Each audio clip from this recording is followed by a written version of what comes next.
Mr. Rigiji, tafadhali tuketi chini. Asante.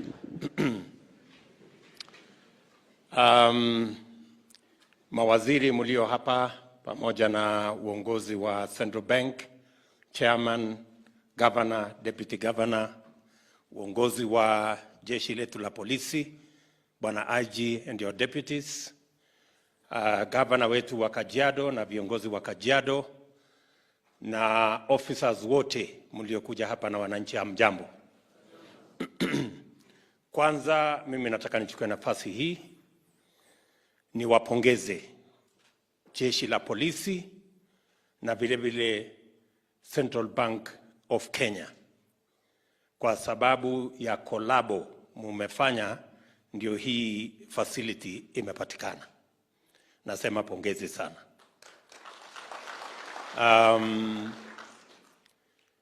In my other life, when I was an assistant minister at the office of the president a while ago, we made the decision then to have these 100 acres here. I am a very proud person today that the small decision we made at the office of the president almost 20 years ago, today we have a wonderful facility as the Police Leadership Academy. When I was asked by the governor, I didn't know that this is the same 100 acres that we had recommended. That time, when we recommended 100 acres, it looked like it was unreasonable. But as things are now, already 18 acres has been taken up by this academy. And it looks like with the expansion of the police force, the whole 100 acres will be in use shortly. So let me commend the leadership of our police service and the leadership of Central Bank. Pongezi sana. This is the kind of relationship we want to build around government, that all institutions must be able to speak with one another, and we must be able to synergize so that we avoid the silo mentality in government. When governor spoke, he said, this is very unlikely. But now we want this not to be the exception, we want this to be the norm. That government institutions can leverage on the resources that we have. So that, as is the case in this particular case, the central bank has used land for the police in industrial area to build housing for officers serving in central bank, and in return they have come to build this leadership facility for the police. That is the kind of collaboration, that is the kind of synergy that must be the hallmark of government, that we can work together for the benefit not of any one person or any one institution, for the greater good of the people of Kenya. So again, I think here we have an opportunity in government to avoid unnecessary siloing in government. In fact, we have instances where government institutions take each other to court because of the failure to recognize and understand that we are one government, we are serving one people, and we must be able to build the network, the understanding for us to share the resources we have, and for us to use the resources we have for the greater good of the people of Kenya, not any one institution on its own. So wale wengine, na mimi ninajua, nilikuwa Nyandarua juzi, kona moja ya serikali imepeleka kona ingine ya serikali kotini, na wamekwamisha project karibu miaka 10.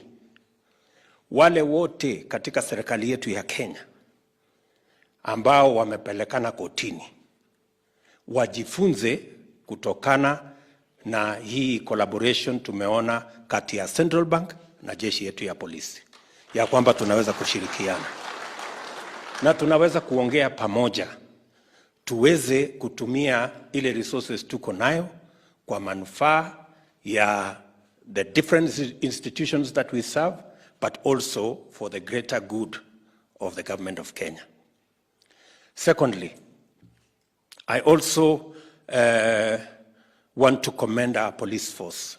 This Leadership Institute is a very important institution as we look into a professional police service. It is our intention, and the administration that runs the government of Kenya today, it is our intention to professionalize our security sector, more specifically, our police and our prison officers. It is our intention.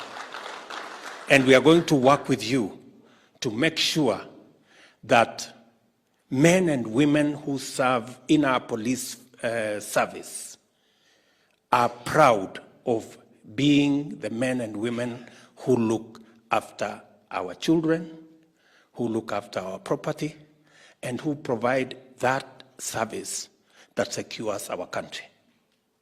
And for that to be the case, we must deploy sufficient resources, we must train our men and women properly, the recruitment, the training, the promotion, and the entire terms of service must reflect the critical service that our policemen and women provide for our country.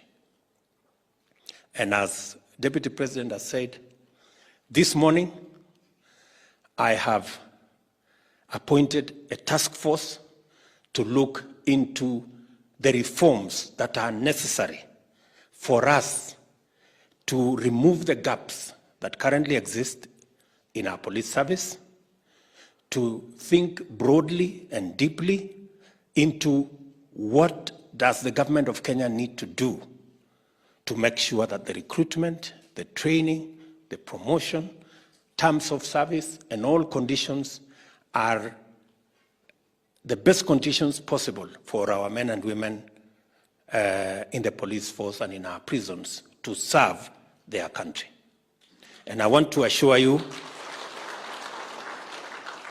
that I am committed at a personal level, and the Kenya government at the corporate level, to make sure that we have a professional police service. I have given my assurance to the commanders across the country that they have my support, they have the support of the government of Kenya to make sure that they deliver on their mandate. And as has been said, we are a country governed by the rule of law. We are a constitutional democracy. And we want to build institutions, whether it is the judiciary, whether it is independent institutions like our police service, whether it is parliament. We want to build all these institutions to secure the rule of law and to secure our democracy, so that the whims of an individual cannot overrun the institutional capacity of all the institutions we build as a country. That is the way into the future. I have been very clear to all our men in uniform. I have had a chat with our military. I have had a chat with the commanders of the police.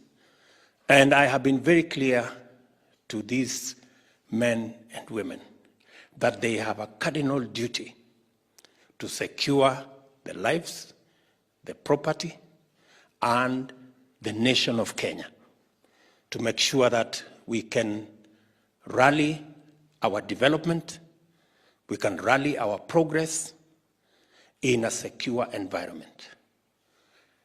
Everything else, whether we are